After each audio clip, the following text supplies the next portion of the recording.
তোমাদের সাথে এমন একটা রেসিপি শেয়ার করছি, একবার বাড়িতে বানালে বারবার বাচ্চা থেকে বড় সকলে বলবে যে আবারও বানাও, যেটা শরীরের পক্ষে অনেকটাই হেলদি। আর এগুলো কিন্তু খাওয়াও খুব ভালো। বাড়িতে মাছ মাংস না থাকলে এইরকম একবার বানিয়ে দেখুন, ভাত রুটির সাথে খেতে দুর্দান্ত লাগে। এখানে আমি 1 বাটি রাজমা, 1 বাটি চানা ডাল নিয়েছি, আর নিয়েছি 2 বাটি মুগ ডাল। এইগুলোকে রাত্রিতেই ভিজিয়ে রাখতে হবে। এরপর কুকারে সেদ্ধ করে নেব। পরিমাণ মতো জল, আর দিয়ে দেবো সামান্য লবণ, আর দিয়ে দিচ্ছি হলুদ। দিয়ে কুকারের সিটিটাকে ভালো করে আটকিয়ে 3টে সিটি দেওয়া পর্যন্ত ডালগুলোকে সেদ্ধ করে নেব। এখানে যদি রাজমা না থাকে আপনারা স্কিপ করতে পারেন। তো এদিকে আমার ডাল সেদ্ধ হয়ে গেছে। তারপর 2টো ডিমে নুন হলুদ দিয়ে ভালো করে ফাটিয়ে রেখেছিলাম। এবার ওই ডিমের ভুজিয়া বানিয়ে নেব। আপনারা যদি ডিম অপছন্দ করেন তাহলে ডিম দেওয়ার দরকার নেই। ডিমের ভুজিয়া করে নেওয়ার পর এবার আবার তাওয়াতে সরষের তেল দিয়ে জিরে, ডালচিনি, এলাচ, তার সাথে আদা কুচি, রসুন কুচি, কাঁচা লঙ্কাকে ভালো করে ভেজে নিচ্ছি।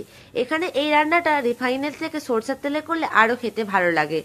এরপর পেঁয়াজ কুচি দিয়ে পেঁয়াজটাকেও ভালো করে ভেজে নেওয়ার পর দিয়ে দিচ্ছি টমেটোর কুচি। পরিমাণ মতো লবণ দিয়ে টমেটোটাকে ভালো করে ভেজে নেব। টমেটোর ভেজে নেওয়ার পর দিয়ে দিচ্ছি বেসিক মশলাগুলোকে জলের মধ্যে গুলিয়ে রেখেছিলাম। ওই হলুদ গুঁড়ো, লঙ্কা গুঁড়ো, জিরে গুঁড়ো আর ধনে গুঁড়ো। মশলার সাথে একটু ধনে পাতাকেও ভালো করে কষিয়ে নিয়েছি, তাহলে স্বাদটা আরো ভালো লাগবে। এরপর সেদ্ধ করা ডালগুলো দিয়ে দিচ্ছি। দেখুন ডালগুলো আমার খুব সুন্দর সেদ্ধ হয়ে গেছে।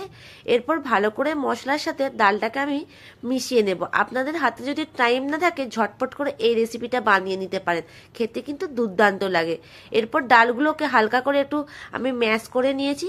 দেখুন গ্রেভিটা আমার পুরো পারফেক্টলি রেডি হয়ে গেছে। এরপর ধনে পাতা আর দিয়ে দিচ্ছি ভেজে রাখা ডিম।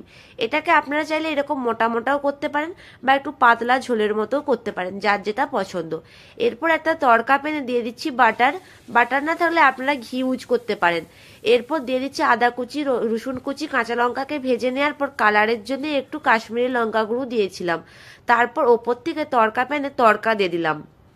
তো দেখুন আমাদের তড়কা একদম রেডি হয়ে গেছে। ওপর থেকে একটু বাটার দিয়ে দিয়েছি, তাহলে খেতে আরো দুর্দান্ত লাগবে। এই রেসিপিটা আপনারা একবার বানিয়ে দেখুন, অসাধারণ লাগবে। ভাত রুটির সাথে দারুণ। এই যে দেখুন আজকে আমি এই রুমাল রুটি বানিয়েছি। এই রেসিপি চাইলেও আমাকে অবশ্যই কমেন্ট করবেন।